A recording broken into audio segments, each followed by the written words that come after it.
sair agora para a sua salinha. Você que é criança até 6 anos, vá. Agora. Todos. Os outros têm mais de 6 anos? É? Ana Luísa tem mais de 6 anos? Incrível! O Simeão tem mais de 6 anos? Incrível! Estão crescendo essas crianças, já estão na mocidade. Pastor Maurílio, pode vir aqui à frente para abençoar com a palavra.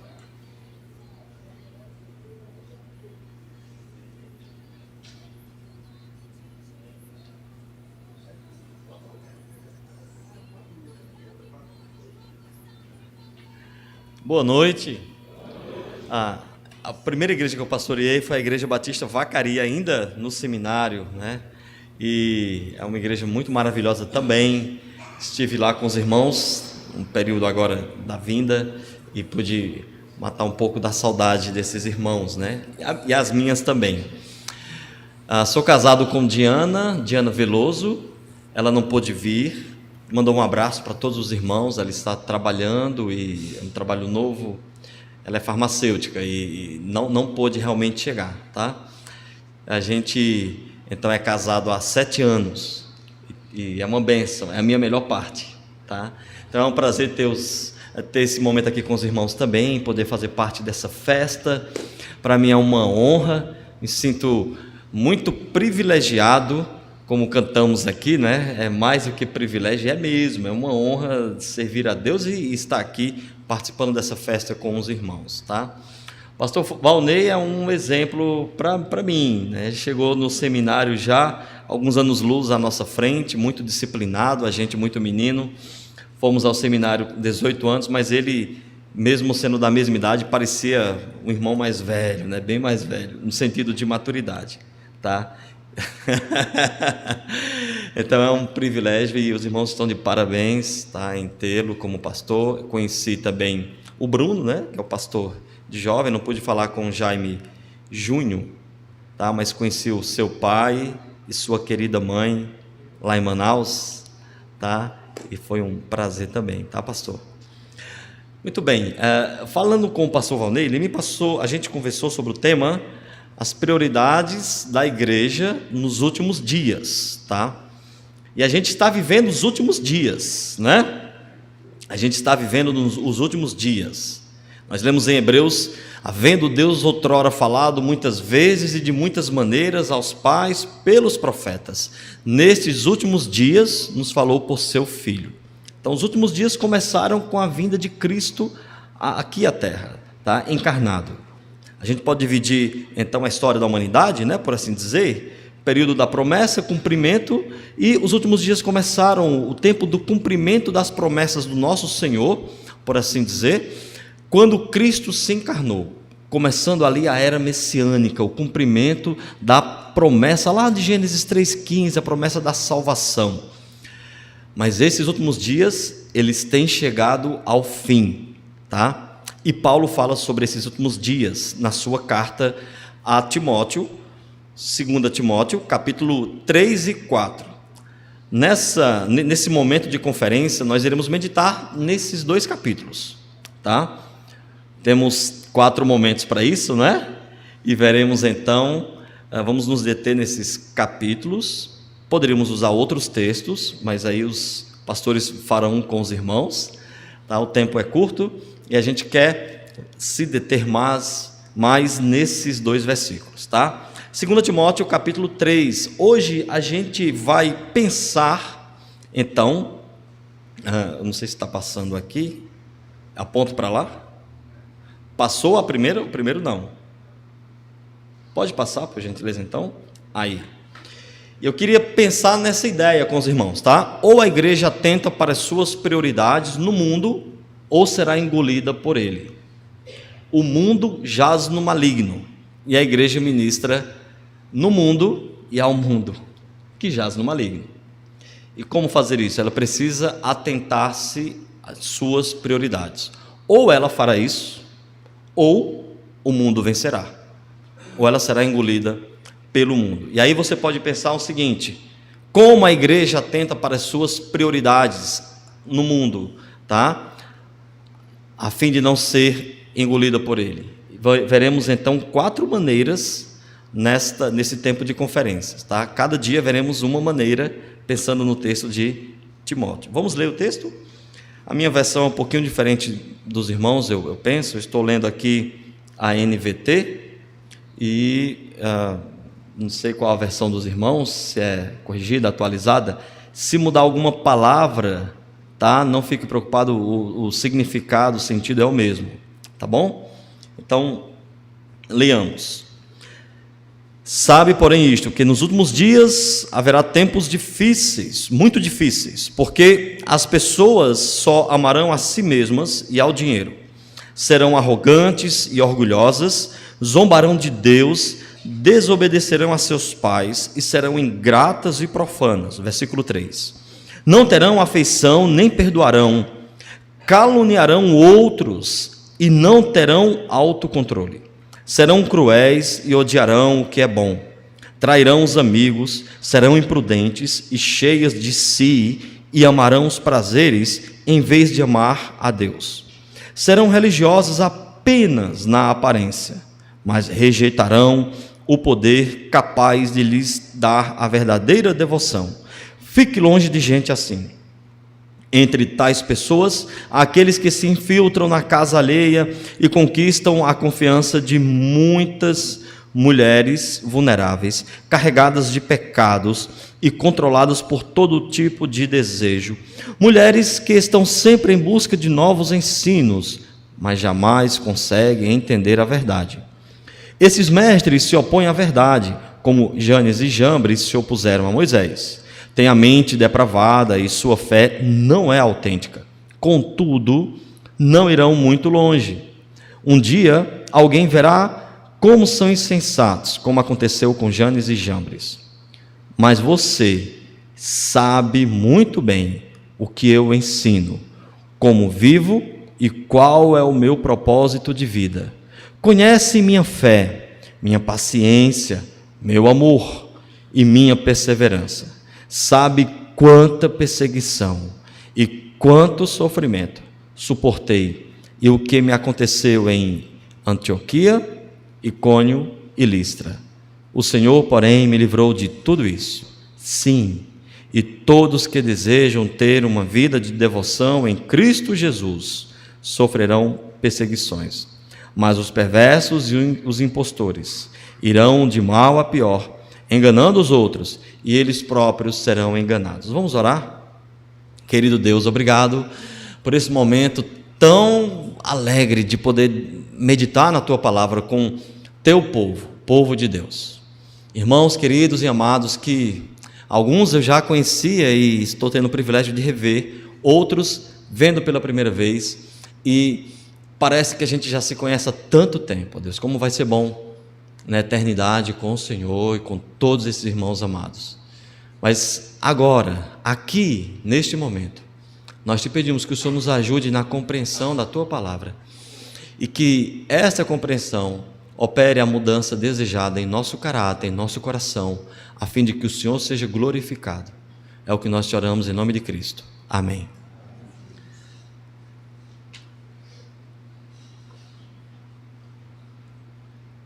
Ou a igreja atenta para as suas prioridades no mundo, a fim de não ser engolida por ele, ou será engolida por ele.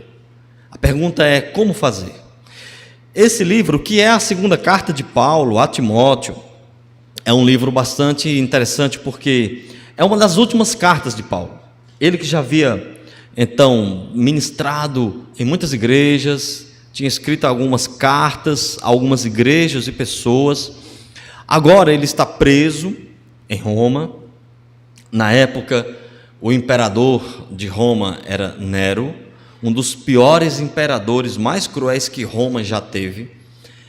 Ele era um imperador que, por exemplo, perseguiu os cristãos. Dizem que ele ateou fogo em Roma e jogou a culpa nos cristãos, que abriu sua mãe para ver de onde ele tinha saído, e dentre outras atrocidades mais.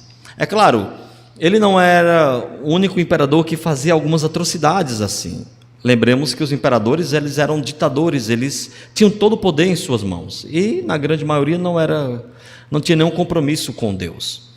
O imperador, ele era o dono do mundo, por assim dizer, ali. E Paulo estava preso e tinha caído nas mãos desse homem e sabia que estava para morrer. Ele só estava aguardando o seu dia. O que você faria se você caísse nas mãos de um terrorista e soubesse que os seus dias estavam contados, ou que estão contados, e que você tinha então a oportunidade de escrever algo para alguém que você amava muito? O que você diria? Quais seriam suas últimas palavras? Em que você pensava? Qual seria a sua preocupação? Aqui nessa carta, Paulo escreve da posição de um pai a um filho, querido. Ele trata Timóteo como filho. Timóteo realmente era o seu filho na fé.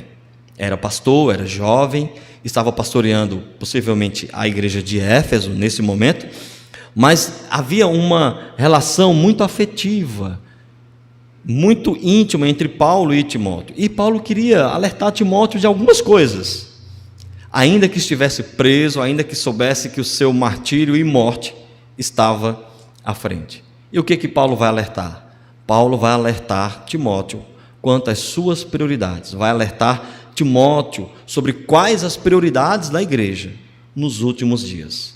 E nós queremos saber quais são essas prioridades, a fim de colocar em prática e persegui-las na nossa vida e aqui na igreja local, tá? E a pergunta é como? Então, como é que a igreja pode atentar para as suas prioridades? Em primeiro lugar, seguindo o exemplo dos fiéis. Vamos nos deter nessa ideia esta noite. Seguindo o exemplo dos fiéis. Em todo esse texto, e mais antes até, se você perceber comigo no capítulo 2, um pouquinho antes aí, no capítulo 2, no versículo 19, o apóstolo Paulo já fala aqui sobre a ideia de um contraste entre pessoas boas e más. No versículo de número 17, ele fala sobre um exemplo ruim e cita duas pessoas, Himeneu e Fileto, duas pessoas que tinham uma conduta exemplar negativa. E agora então ele vai falar sobre que o firme fundamento de Deus permanece em que o Senhor conhece os que lhe pertencem, e que você deveria, Timóteo no caso, deveria fugir daqueles que não pertenciam ao Senhor. Ele começa o capítulo 3, no versículo 1, alertando Timóteo então. Ele diz: sabe, porém, isto. Ele diz: olha, acima de tudo, então quero que você saiba de uma coisa. Ele quer alertar Timóteo sobre algo muito importante. E ele diz: nos últimos tempos sobrevirão tempos difíceis. Essa palavra é uma palavra muito importante, que Paulo já conhecia, porque ela já havia aparecido nos evangelhos. Em Marcos, capítulo 8, para falar daqueles dois endemoniados, que aparece lá em Gadara, é usada essa palavra para falar do aspecto que eles se encontravam quando Cristo o avista. Eu estou olhando aqui porque eu não anotei esse versículo, eu estou na dúvida se é Marcos ou Mateus. Eu não quero dar a informação equivocada então aos irmãos, não, vai ser Mateus mesmo, tá? O versículo, capítulo 8 de Mateus. Não? Meu Deus, errei o versículo aqui. Não, é Marcos mesmo, irmãos, tá? Se você quiser depois ler aí na sua Bíblia, em Marcos, capítulo 8.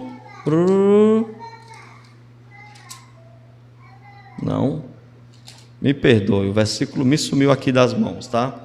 Mas é o texto que fala dos endemoniados gadarenos. Jesus chega em Gadara e aqueles endemoniados saem ao encontro de Jesus com aparência transtornada. E o texto diz que eles estavam furiosos, tá? A ponto então de que amarravam-nos com grilhões e eles se soltavam facilmente. Aquela palavra, então, furiosos, é essa palavra que Paulo utiliza aqui para falar dos últimos dias. Ele está dizendo: os últimos dias não são fáceis, tá? São dias difíceis, dias furiosos, violentos, e você tem que estar atento para esses últimos dias. Tá? Então, a pergunta é: como é que a igreja deve seguir o exemplo dos fiéis? Em primeiro lugar, então, compreendendo a natureza do mundo atual. Você nunca poderá seguir o exemplo dos fiéis se você não entender o mundo no qual você vive. Estamos vivendo nos últimos dias. São dias difíceis. Mas o que faz desses últimos dias tão difíceis assim, tão tenebrosos, tão violentos, tão furiosos, tão difíceis de se ministrar? Bem, a razão está na natureza das pessoas, dos homens e mulheres característicos dos dias atuais. E como é que esses homens são? Eles são mais pecadores? Eles são menos atentos para a palavra de Deus? Interessante isso, porque desde que o pecado entrou no mundo, que o homem se tornou pecador. Paulo fala isso em Romanos capítulo 5, versículo 12. Assim como por um só homem entrou o pecado no mundo, e pelo pecado a morte, assim também a morte passou a todos os homens, porque todos pecaram. Eles de imediato descobriram que estavam nus, sentiram medo de Deus, sentiram vergonha. Então o pecado entrou desde então. Mas qual é a questão? É que o acesso ao pecado, a facilidade de externar o pecado do seu coração, do coração do homem, se tornou então maior. Ele tem agora mais facilidade para se fazer isso. E é por isso que Paulo vai descrever aí, voltando para 2 Timóteo 3, ele vai descrevendo essas pessoas, como que seriam. Versículo 2: porque as pessoas serão egoístas, ou só amarão a si mesmas. O homem se tornou egoísta desde o momento que pecou contra Deus. Mas é que esse egoísmo seria mais evidente. Esse egoísmo causaria maior estrago. Esse egoísmo, então, seria mais comum de ser visto. Porque naquela época, lembre-se que Paulo estava nas mãos de Nero. E ele sabia quem era Nero, o que Nero fazia e o que iria acontecer com ele. Mas é que à medida que o tempo vai passando, o pecado vai se evidenciando de maneira mais clara, mais escancarada, por conta do acesso, por conta da facilidade de expressá-lo. E aí o texto continua falando, não é? Serão arrogantes e orgulhosos. C.S. Lewis vai falar que na raiz de todo o pecado está o orgulho. E de fato, o que seria o orgulho? O orgulho é aquela atitude de independência em relação a Deus. A arrogância de pensar que nós somos, então, autossuficientes, que não dependemos de nada, nem de Deus. Que não precisamos aprender, que não precisamos mudar, e que sabemos e que temos o direito de fazer o que quiser com a nossa vida. Que ninguém vai nos dizer o que fazer e nem nos deter. Essa é a essência da arrogância, de que não preciso de Deus e que posso levar minha vida muito bem sem Ele. Ainda Paulo falando, zombadores de Deus, desobedientes aos seus pais. E aí você pergunta, mas desde quando que os homens não têm sido desobedientes aos pais? O primeiro homicídio foi por conta de quê? Claro, dentre outros pecados, desobediência aos pais. Com certeza, Adão e Eva não queriam que Caim matasse Abel, nem que o tratasse mal. Jesus vai falar, se vós que sois maus, sabeis dar boas dádivas a vossos filhos, quanto mais vosso Pai que está nos céus, dará então boas coisas àqueles que lhe pedirem. Então, ainda que o homem seja pecador, mas há um resquício, há um reflexo ainda da imagem de Deus no homem. E é por isso que ele, ainda que pecador, pode fazer algo de bom, como, por exemplo, tratar os seus filhos bem.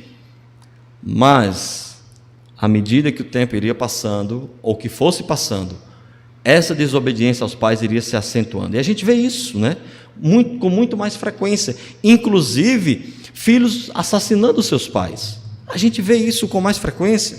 E Paulo já falava aqui. Ele continua dizendo, então, no versículo 3, não terão afeição, nem perdoarão. A ideia aqui de guardar ressentimento e de não perdoar, a ponto de fazer o mal, de se vingar, de exercer vingança. Eles não perdoarão, caluniarão outros e não terão autocontrole, né? Não terão domínio de si. A ideia de se descontrolar facilmente. E ele continua falando, seriam cruéis, odiarão o que é bom. E você percebe como que ele está descrevendo a sociedade hoje. Você talvez esteja pensando em alguma matéria aí de jornal, né? Alguma manchete, algum anúncio, né? E basta a gente abrir alguma página ou ver lá algum site de jornal que fala sobre violência de qualquer cidade, e você vai ver como que isso é atual e tem sido cada vez mais comum. Ele continua falando, vai descrevendo as atitudes desses homens característicos dos últimos dias, prosseguindo então no versículo 4: trairão amigos, serão imprudentes e cheios de si. E como que isso tem sido também comum, né? Cada vez mais as pessoas vivendo isoladas, construindo muros em si, à sua volta, e não tendo relacionamentos, né? Diminuindo os relacionamentos em si, porque percebe que é muito perigoso ter relacionamento, desenvolver amizade, porque você pode se frustrar, e aí vai deixando de ter amizades, né? Ainda que estejamos no tempo do Facebook, com comunidades com milhares de seguidores, mas você não tem profundidade com ninguém, né? Um outro pensador vai falar sobre, então, o tempo da liquidez dos relacionamentos, né? E chegando até mesmo aos casamentos em que não tem mais permanência, não tem amizade no mundo de maneira geral, nem mesmo entre cônjuges. E como que isso é triste. Ele continua falando, versículo 5, sobre a aparência de religiosidade. E como que é interessante isso não é nada novo. Os fariseus já demonstravam uma aparência, né? Jesus vai falar deles como sepulcros caiados. Mas isso seria mais evidente, pessoas falariam em nome de Deus, e você liga a TV, como que isso é comum? Pessoas usando o nome de Deus, abusando, usando a fé de outros para se enriquecer, para ter uma vida confortável materialmente aqui, né? E não tem nenhum temor quanto à disciplina, ao juízo de Deus. Ele continua falando para, então, Timóteo ficar longe deles. Ele vai explicar no versículo 6, dizendo que entre essas pessoas, há aquelas que se infiltram na casa alheia, perceba, já naquela época, se aproveitando da religiosidade, da fraqueza das pessoas da igreja. Às vezes a gente vê assim algum escândalo na igreja, acha que isso é algo novo, né? Não, não é nada novo, já existia naquele tempo, mas a coisa seria intensificada.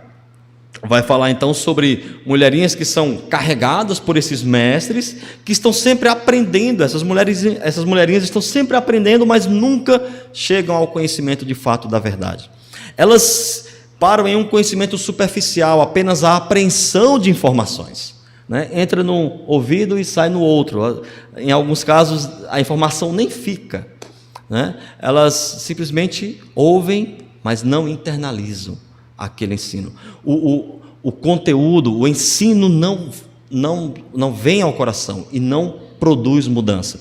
E é por isso que Paulo fala, ainda na sequência, no versículo 8, esses mestres se opõem à verdade. Ele cita aqui 2 homens, que possivelmente seriam aqueles magos lá no Egito, quando Moisés vai lá anunciar o juízo de Deus, anunciar que Faraó deveria deixar o povo de Israel sair livre, e então Moisés coloca a mão no manto, e quando tira se torna, né, leprosa, e coloca de volta, e tira novamente, ela fica restaurada. Os magos vão imitar aqueles milagres, a vara transformando-se em serpente. Eles vão fazer isso até certo ponto, tentando imitar as obras de Deus, para desviar as pessoas da verdade. E aí, Paulo fala no versículo 9, contudo não irão muito longe, e eles são insensatos, como aconteceu com Janes e Jambres. Paulo não queria que o seu filho na fé, Timóteo, fosse ingênuo quanto aos dias atuais. Por isso ele deveria compreender a natureza do mundo atual, ele deveria também afastar-se das práticas do mundo atual. Nós já lemos até o versículo 9, quando ele fala sobre afastar-se desses homens e, por fim, ele deveria também aproximar-se dos homens de Deus. Para você aproximar-se dos homens de Deus, você tem que identificar quem não é de Deus, né? E aqui você precisa fazer um juízo, você precisa discernir e olhar para as obras, olhar para a fé. Nós já vimos sobre isso aí no versículo 8 e 9, e a fé bíblica, ela envolve conteúdo e também reflete em mudança de vida, para você poder identificar quem são os homens de Deus. Ele começa no versículo 10 fazendo um novo contraste. Ele diz: mas você, Timóteo, tu porém, e aqui é forte a ênfase, né? Ele está dizendo: mas você, Timóteo, não faz parte dessas pessoas. Você sabe muito bem qual é o meu ensino, né? O que eu tenho ensinado a você. Ele vai dizer: tu tens seguido de perto, na versão atualizada, o meu ensino. E essa expressão, seguido de perto, é uma outra expressão que já havia aparecido também na Bíblia. Lucas vai utilizá-la ao falar no seu evangelho sobre o critério que ele utilizou para fazer a sua pesquisa a respeito de Cristo. Ele diz: olha, eu empreendi uma acurada investigação. Ele diz: eu não fui relapso eu não fui negligente, eu não fui desleixado na minha pesquisa. Não é que eu escrevi só de ouvir falar, não, eu fui até as testemunhas oculares, eu pesquisei, eu fui nas fontes, eu fui até as pessoas que vivenciaram, eu fiz uma acurada investigação. Paulo usa essa expressão aqui para dizer: você não tem sido um crente desleixado, você não tem olhado para a minha vida assim de maneira muito distante, desinteressada, você tem seguido de perto o meu ensino. É interessante também, porque o apóstolo Paulo usa aqui um verbo que fala sobre uma ação que é realizada no passado, cujos efeitos estão no presente. Ele está dizendo: Timóteo, desde o dia que você decidiu seguir o meu exemplo, isso ficou evidente. A sua vida foi transformada. As pessoas puderam identificar facilmente como que você mudou de vida, puderam identificar facilmente o conteúdo da sua fé através das suas atitudes. Você tem seguido de perto. E aí ele vai falar: o meu ensino, procedimento, fé, longanimidade ou paciência, né? Amor e perseverança. Perceba, aqui ele está falando sobre as características da pessoa de Deus, do homem, da mulher de Deus. Tá? A fé bíblica, ela envolve mudança. A fé bíblica aponta para comportamento. É por isso que Tiago vai falar: dizes tu que tens fé? Muito bem, que crês em Deus? Grande coisa. Até o demônio, né? Até os demônios creem e tremem. Então mostre-me a tua fé sem obras, que eu com as minhas obras te mostrarei a minha fé. A fé bíblica envolve conteúdo e envolve mudança de vida. Se você crê em Deus, você vai demonstrar isso através de seu comportamento. Paulo continua falando no versículo de número 11: sabe quanta perseguição e quanto sofrimento suportei e o que me aconteceu em Antioquia, Icônio e Listra. Foi nessa ocasião que ele foi inclusive apedrejado, né? E deixado como morto. Perceba, e aí ele se levanta, entra na cidade, prega e continua, apesar do sofrimento. E ele continua falando que todos quantos querem viver piedosamente em Cristo Jesus, versículo de número 12, serão perseguidos. Ele está dizendo: eu sofri perseguição, Timóteo, você tem copiado o meu exemplo, se prepare para a perseguição, porque não será fácil ministrar nesse mundo. Já disse a você como que serão as pessoas e você tem que estar preparada. Um dos maiores erros da igreja, e aqui é um erro que é gerado por consequência de ingenuidade, é achar que é fácil ministrar no mundo atual. Não é fácil. Não é fácil.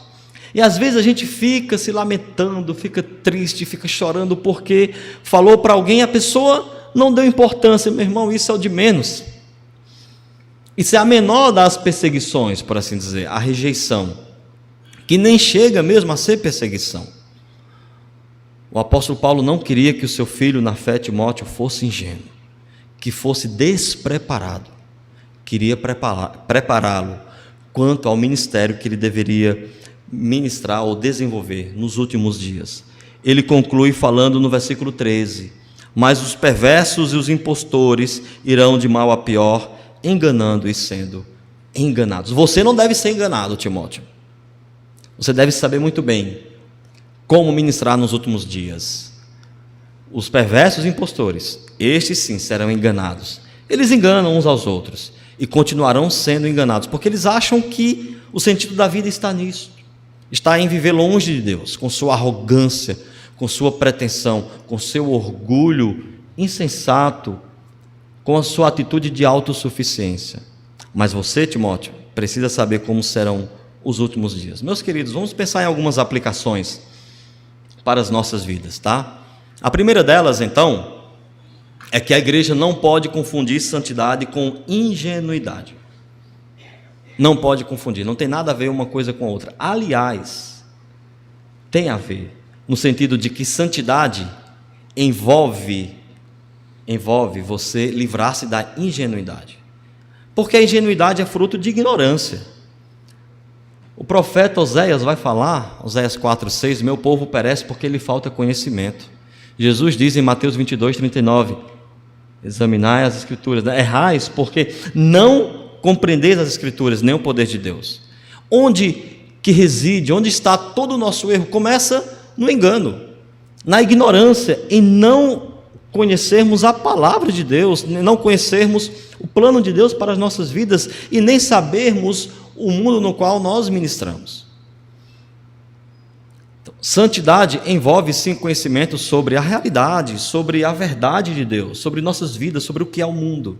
Tá? Então não pense que a santidade aqui, eu não quero confundir, né? eu quero me apegar ao Espírito, porque a letra mata, o Espírito vivifica. Não é disso que o texto ali está falando.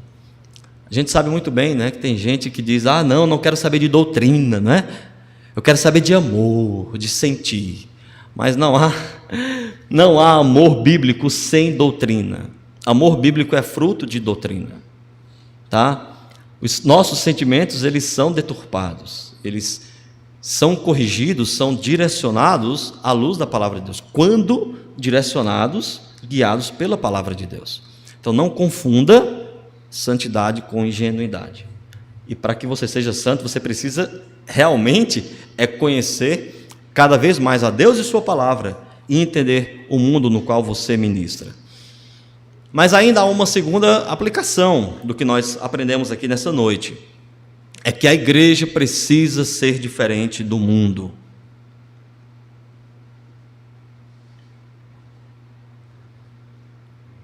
Você percebeu quantas vezes o apóstolo Paulo usa a expressão tu, porém, ou mas os homens perversos? Ele está ensinando aqui o seu filho na fé, Timóteo, à luz de uma ferramenta didática chamada aqui contraste, né? Que é comparar através de figuras opostas. Ele está mostrando o exemplo errado e dizendo, você não é assim, Timóteo. Você tem que ser diferente. E a igreja tem que ser diferente mesmo. Ela é sal do mundo, ela é luz do mundo. Ela tem que ser diferente. Aquela ideia de que não, a gente tem que se fazer fraco a fim de ganhar os fracos, né? E aí compara isso ao caráter. Não, fazer-se fraco lá, que Paulo usa em 1 Coríntios 9, é você abrir mão de seus privilégios, é você ceder privilégios, e não santidade, não intimidade com Deus. Se a igreja se tornar igual ao mundo, para que ela vai evangelizar? Qual é então o efeito da igreja, a importância da igreja? Precisamos ser diferentes.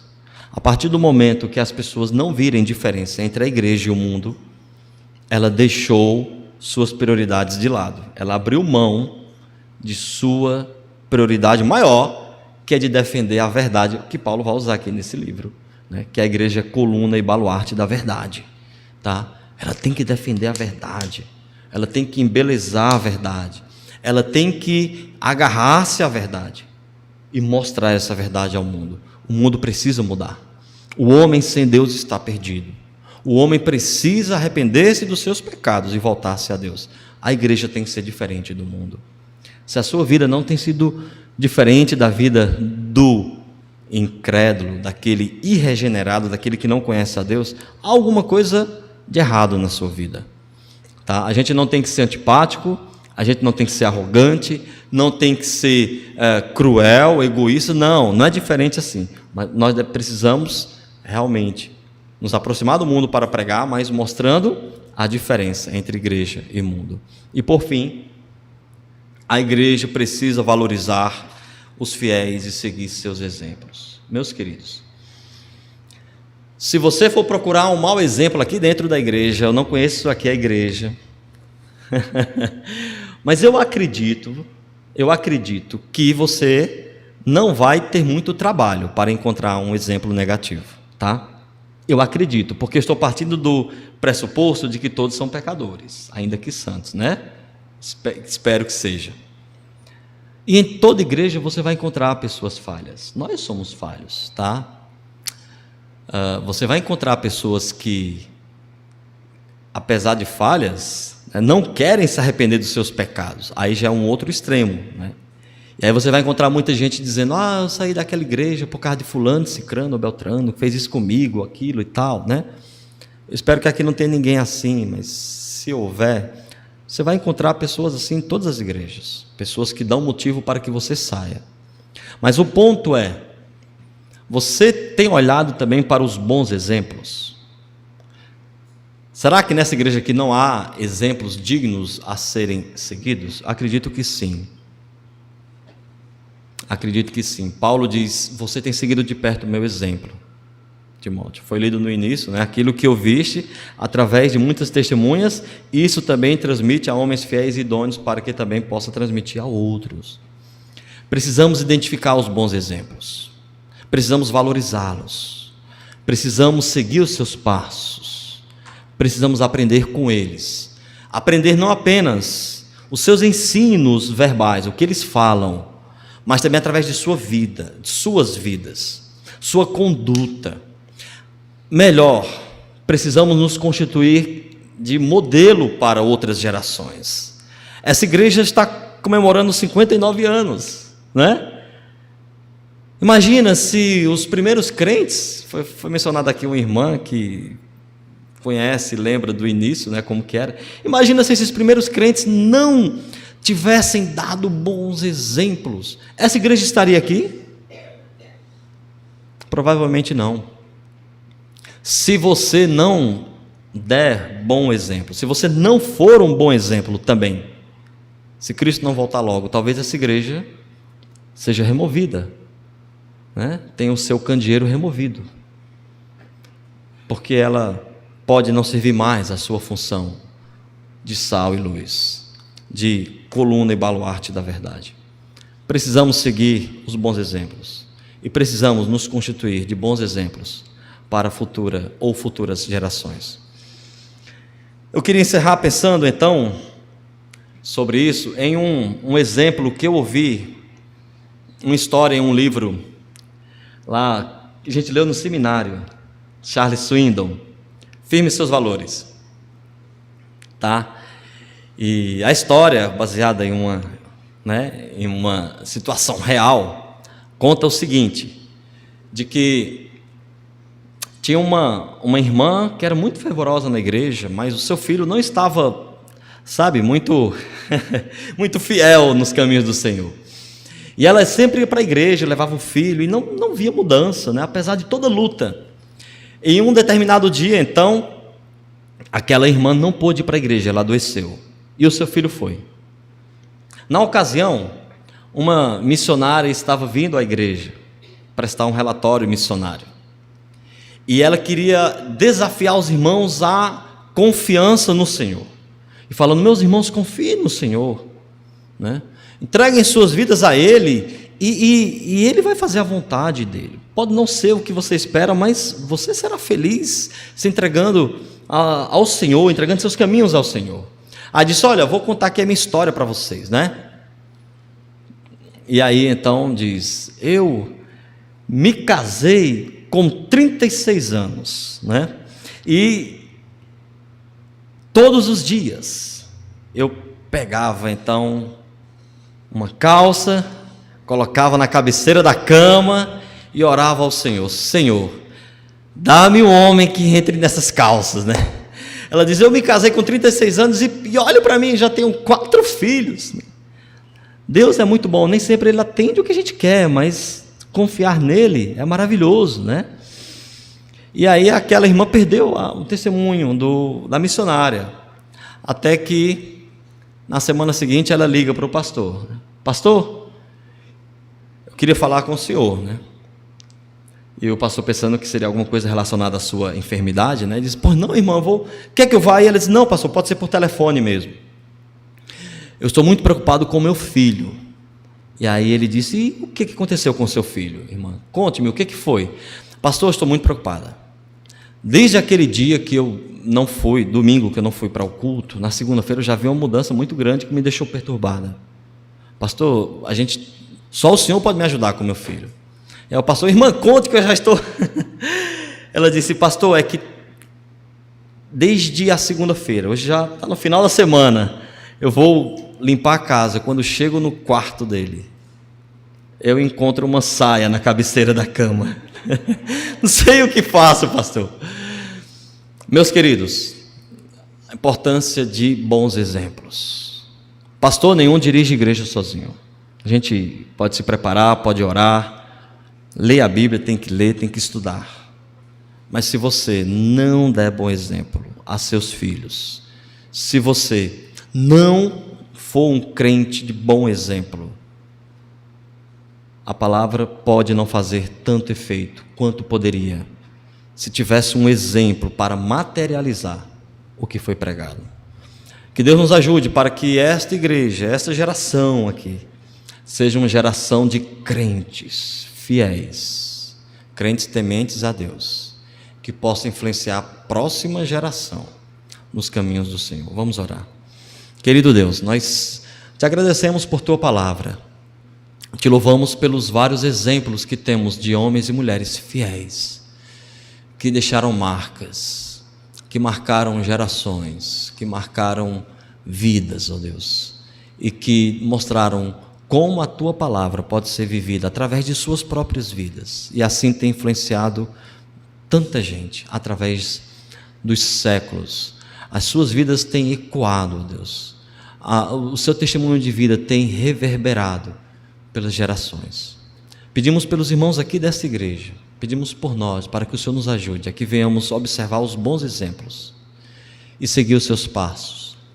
Aqui venhamos também, ó Deus, nos constituir bons exemplos para aqueles que querem te seguir. Que o Senhor nos ajude através do teu Santo Espírito para que isso seja realidade. É o que nós te pedimos em nome de Cristo. Amém.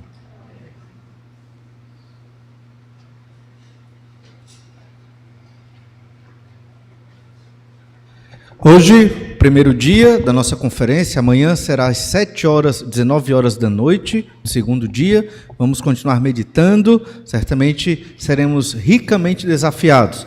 Eu, hoje, conversando com o pastor Maurílio, ele contou a história, eu lembrei por conta da aplicação da mensagem, de um missionário que eu ouvia sempre nas associações, lá de Manaus, né? Que ele teve o seu filho esmagado por um trator. História muito triste. Ele poderia ter... Isso ele era novo. Ele poderia ter deixado o Brasil e voltado para a América do Norte. Mas ele está velhinho, de cabelo branco. Até hoje, o pastor Jaime sabe quem é. Até hoje aqui no Brasil, né, testemunhando do Senhor, pregando o Evangelho, plantando igreja. É uma coisa que é muito difícil, né? Mas ele persevera até hoje. São exemplos maravilhosos. Deus abençoe a todos. Uma boa noite. Amanhã, às 19 horas aqui, para glorificar e adorar o nome do Senhor nosso Deus. Uma boa noite.